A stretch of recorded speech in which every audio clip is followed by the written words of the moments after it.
Саламатсыздарбы? Дүйнөлүк жаңылыктар топтому менен тааныштырып, Нияз Ашматов. Иран 5 сууда кемесине кол салып, алардын экөөсүн Ормуз кысыгынан өтүүгө аракет кылып жатканда колго түшүрдү. Ал арада Ирандын тышкы иштер министри Аббас Аракчи Ормуз кысыгы Ирандын тоңдурулган 11 триллион долларлык активдери берилгенге чейин жабып койдон каларын. Эгерде кийинки 48 сааттын ичинде эч кандай сунуш киргизилбесе, уга атышууну токтотулушу мүмкүн экенин эскертти. Ирандын жогорку лидери азыркы шарттарда АКШ менен сүйлөшүүлөрдү узартууга кескин каршы чыкты. Ал кысым жана коркутуулар астында жүргүзүлгөн сүйлөшүүлөрдү четке кагып, аларды натыйжасыз деп атады. Буга чейин АКШтын президенти Дональд Трамп Ирандын жообун күтүп, ок атышууну токтотууну мөөнөтсүз узартуу жөнүндө жарыялаган болчу. АКШ азыркы ок атышууну токтотуу келишими бузулса, Ирандын муталарына жаңы соккуларды даярдап жатат. Бул тууралуу CNN кабарлады.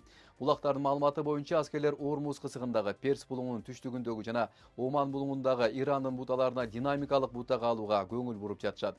Буга Тегеран негизги жолдорду жабуу үчүн колдонгон ылдам жүрүүчү кайыктарга, мина коюучу жайларга жана башка каражаттарга мүмкүн болгон соккулар кирет. Маалым болгондой, АКШ сүйлөшүүлөргө тоскоолдук кылып жатат деп эсептелген Ирандын айрым лидерлерин бутага алууну карап жатат. Тизмеде Ислам революциясынын сакчылар корпусунун башкы командачысы Ахмад Вахиди да бар.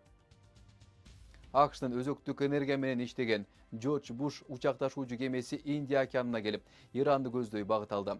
Америкалык аскерлерди жакынкы чыгышка жайгаштыруу уланууда. Ок атышууну токтотуу башталгандан бери америкалык аскерлер жакынкы чыгышка 850дөн ашык логистикалык каттамдарды аткарышты. Ал эми согуш башталганга чейин 3 жума мурун дээрлик 540 каттам болгон. Алар Иранга басып кирүү жана кол салуу ниеттерин жашыруу үчүн ок атышууну токтотуу шылтоосу менен аскерлерди жана жабдууларды жайгаштырып жатышат. Иран өзүнүн аскердик потенциалынын олуттуу бөлүгүн сактап калган. Бирок Трамп алар жеңилгенин айтууну улантууда деп билдирди CBS News. АКШнын расмий өкүлдөрдүн айтымында Иран ок атышууну токтотуу башталганга чейин баллистикалык ракеталарынын жана ракета учуруучу түзүлүштөрүнүн болжол менен жарымын сактап калган. Ошондой эле булактардын айтымында Ислам революциясынын гвардия корпусунун флотунун болжол менен 60%, анын ичинде тез жүрүүчү кайыктар дагы эле бүтүн бойдон калууда жана анын аба күчтөрүнүн болжолу менен 3төн 2 дагы эле согушка даяр деп эсептелет.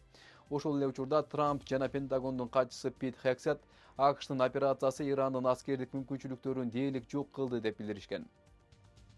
Америка Кошмо Штаттары Иран менен болгон согушта курал-жарак запастарынын көпчүлүгүн түгөткөндүктөн Вашингтон Кытай менен мүмкүн болгон кагылышууга жана Тайванды коргоого даярдыгына күмөн санап жатат деп билдирет New York Times. Басылманын маалыматы боюнча согуштун 38 күнүндө америкалыктар 1000ден ашык Томагавк канаттуу ракеталарын, болжол менен 1100 алыс каралык кабаттуу учуу ракеталарын, 1200дөн ашык Patriot ракеталарын жана 1000ден ашык Атакамс жана Precision Strike ракеталарын сатпашкан. Бул уктарлардын, анын ичинде Азиядагы потенциалдуу согуш үчүн арналгандарынын запастарынын бир топ азайтты. Айрым куралдарды Европадан жана Тынч океан аймагынан жакынкы чыгышка шашылыш түрдө ташып келүүгө туура келди. Пентагон мындай запастарды толуктоо бир нече жылга созулат деп кооптонууда жана АКШнын Орусияны, Кытайды жана башка коркунучтарды бир эле учурда токтотууга даярдыгы бир топ азайды. Көз карандысыз эсептөөлөр боюнча Иран менен болгон кагылышуунун баасы 28-35 миллиард долларга жетиши мүмкүн. Иран Тегерандан эл аралык каттамдарды кайра жандандырды. Тегеран эл аралык аэропорту 25 апрелде ишин кайра жандандырат. Стамбул жана Маскат шаарларына алгачкы эл аралык каттамдар 50 күндөн ашык убакыттан бери токтотулгандан кийин ишке кирет. Бийлик ошондой эле кырдаал турукташкан сайын аба каттамдарын акырындык менен көбөйтө турганын жарыялады. CNN телеканалы маалыматы боюнча Мадуро операциясына акча коюп, $400,000 тапкан АКШнын атайын күчтөрүнүн офицери камакка алынды. Прокурорлордун айтымында сержант Кэнон Кен Ван Дайк операцияны пландаштырууга катышкан жана окуялардан бир нече күн мурун Мадуронун январь айына чейин кызматтан алынарына $32,000 акча сайган. АКШнын армиясынын бир жоокери Венесуэланын бийликтен кулатылган лидери Николас Мадурону кармоого акча коюп, $400,000 тапкан деп айыпталууда. Бул тууралуу бейшемби күнү Юстиция министрлиги билдирди. 38 жаштагы старшина Кенанон Кенван АКШнын армиясынын атайын күчтөрүнүн мүчөсү. Мадурону басып алуудан бир нече жума мурун ал Poly Market божомолдоо платформасында акча коюу үчүн купуя жашыруун маалыматтарды колдонгон деп кабарланган. Ван АКШнын күчтөрү Венесуэлага кирип, Мадуронун бийликтен кетишине акча койгон деп божомолдонууда. Манхэттендагы федералдык судьялар тобу аны бир нече айыптоолор боюнча айыптаган. Аларга жеке пайда үчүн жашыруун өкмөттүк маалыматты мыйзамсыз колдонуу, коомдук эмес маалыматты уурдоо, товарлар менен алдамчылык жана мыйзамсыз акча бүтүмдөрү кирет. Poly Market бийлик менен кызматташып, маселени Юстиция министрлигине жөнөткөнүн билдирди. X сайтындагы билдирүүсүндө компания инсайдердик сооданын Poly Marketте орду жок, бүгүнкү камакка алуу системасын иштей турганын далилдеди, деп цитата келтирген. Иш боюнча суралганда президент Трамп чоо жайы менен тааныш эместигин айтты. Ванга адвокат дайындоо боюнча эч кандай маалымат берилген жок. Ливан менен Израиль бейшемби күнү Ак үйдө өткөн жогорку деңгээлдеги сүйлөшүүлөрдөн кийин ук атышпоо келишимин дагы 3 жумага узартууга макул болушту. Президент Дональд Трамп Израилдин элчисин жана АКШдагы Ливандын элчисин сүйлөшүүлөрдүн экинчи айлампасы үчүн кабыл алгандан кийин бул тууралуу жарыялады. Ливан менен Израиль бейшемби күнү Ак үйдө өткөн жогорку деңгээлдеги сүйлөшүүлөрдөн кийин ок атышпоо келишимин дагы 3 жумага узартууга макул болушту. Президент Дональд Трамп Израилдин элчисин жана АКШдагы Ливандын элчисин сүйлөшүүлөрдүн экинчи айлампасы үчүн кабыл алгандан кийин бул тууралуу жарыялады. Сүйлөшүүлөр Израилдин чабуулдарынан кеминде 5 адам, анын ичинде 1 журналист каза болгондон 1 күн өткөндөн соң өттү. Алар кошумча 3 жума ок атышууну токтотууга макул болушту. Мындан ары ок атышпоо керек. Көрөбүз. Мунун болушуун үмүттөнөбүз. Алардын ортосунда мындай болбойт.